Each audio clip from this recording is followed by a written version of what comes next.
ఆంధ్రజ్యోతి సాంప్రదాయ కార్యక్రమంలో ధర్మ సందేహాలు కార్యక్రమానికి స్వాగతం చెబుతూ ఓం నమో నారాయణాయ, ఓం నమ శివాయ, శ్రీమాత్రే నమ.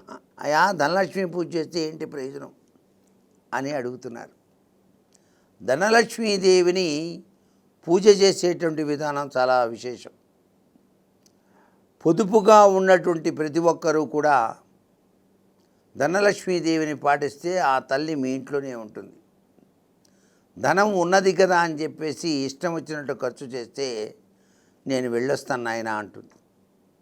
అందుకే పశువు తిన్నది తృప్తి, మనిషి దాచింది తృప్తి అన్నారు. పశువు చూడండి, దొరికినంత వరకు తినేస్తుంది హాయిగా, వెనక్కి కూడా తిరిగి చూడదు. మనిషి చూడండి, ఎంత సంపాదిస్తున్నా, ఎంత ప్రమోషన్లు ఇచ్చినా, ఎంత గొప్ప శాలరీ ఇచ్చినా ఇంకా రావాలి ఇంకా రావాలి అంటూ ఉన్నదాంతోనే పొదుపుగా జీవితాన్ని గడుపుతాడు. అలా గడిపేవాడు ఉత్తమోత్తమైనటువంటి స్థితిని పొందుతాడు.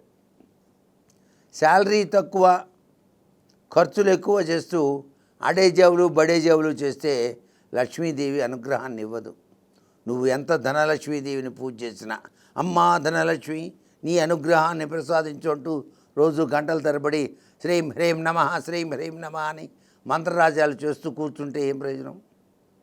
నీ దగ్గర సరైనటువంటి ఇది ఉండాలి. లక్ష్మీదేవిని జాగ్రత్తగా కాపాడుకోవాలి. లక్ష్మీదేవిని కాపాడుకునేటువంటి విధి విధానంలో ఏంటి? నీకు ఎవరైనా పండ్లు ఇచ్చినప్పుడు అవి కుళ్ళిపోకుండా చూసుకోవాలి. నువ్వు తినగా మిగిలింది ఏదైనా ఉంటే దానం ఇవ్వాలి. ఇట్లా రండయ్య బాబు అని చెప్పేసి వాళ్ళకు కూడా పండ్లు ఇవ్వాలి. అందుకే మనకు పండ్లు దానం చేయమన్నారు ఎక్కువగా. ఈ ఎండాకాలంలో లక్ష్మీ నరసింహ జయంతి, ఇవాళ విసనకర్ర 2 మామిడి పళ్ళు దానం చేయమని చెప్పారు. ఎందుకు చెప్పారండి? ధనలక్ష్మీదేవి యొక్క అనుగ్రహం మీకు ఉంటుంది యా బాబు అని చెప్పడానికి.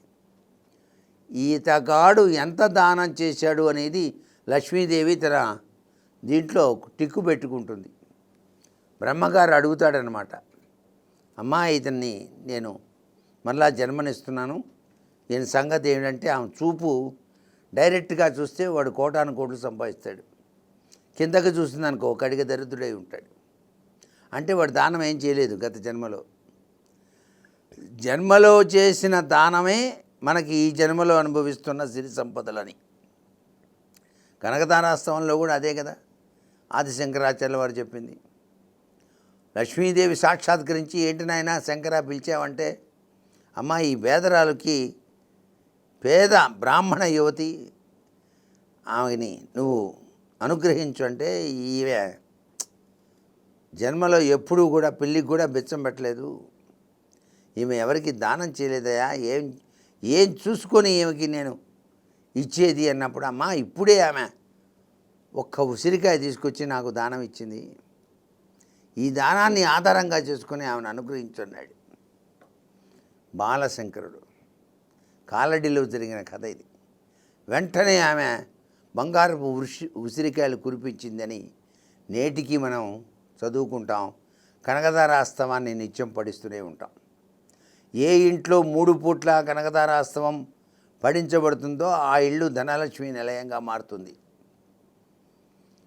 దాన ధర్మాలు చేయాలి, సంపాదించిన దాంతో తృప్తి చెందాలి, తల్లిదండ్రులను సేవించాలి. ఇవన్నీ ఎవరైతే పాటిస్తారో వారి ఇంటనే లక్ష్మీదేవి ఉంటుంది. ఏమంటే మనకి ఇష్టం లేని వస్తువు నువ్వు కాలుతో తన్నకూడదు. ఒక్కొక్కళ్ళు డబ్బులు లేవు, ఇష్టం లేక తక్కువ ఇస్తే ఇట్లా ఇసిరి కొడుతుంటారు, ఇచ్చేవా పెద్ద అని. అది చాలా అవివేకం అన్నమాట. ఒక ప్రేమించిన ప్రియుడు ప్రియురాలకి సరదాగా 10,000 రూపాయల కట్ట ఇట్లా ఇచ్చినప్పుడు 10,000 చి అని ఇసిరి కొట్టిందనుకో, వీడికి ఏమనిపిస్తుంది? ఇది ప్రియురాలు కాదురా రాక్షసి అనిపిస్తుంది. రేపటి నుంచి అసలు డబ్బులు ఇవ్వడం మానేస్తాడు. ఇది సత్యం. ఎందుకంటే లక్ష్మీదేవే వీడి మనసు మారుతుంది.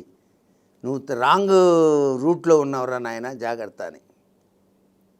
అందుచేత ధనలక్ష్మిని అదుపులోన ఉంచిన వాడే ధనవంతుడు అని చెప్పేసి మనకు లక్ష్మీదేవి తన దివ్యవంతమైన ఉపదేశాన్ని ఇచ్చింది. ధనలక్ష్మి యొక్క అనుగ్రహం మనం కలగాలంటే ఈ సూత్రాలు పాటించండి. అందరూ సుఖంగా ఉండండి. సర్వే జనా సుఖినో భవంతు.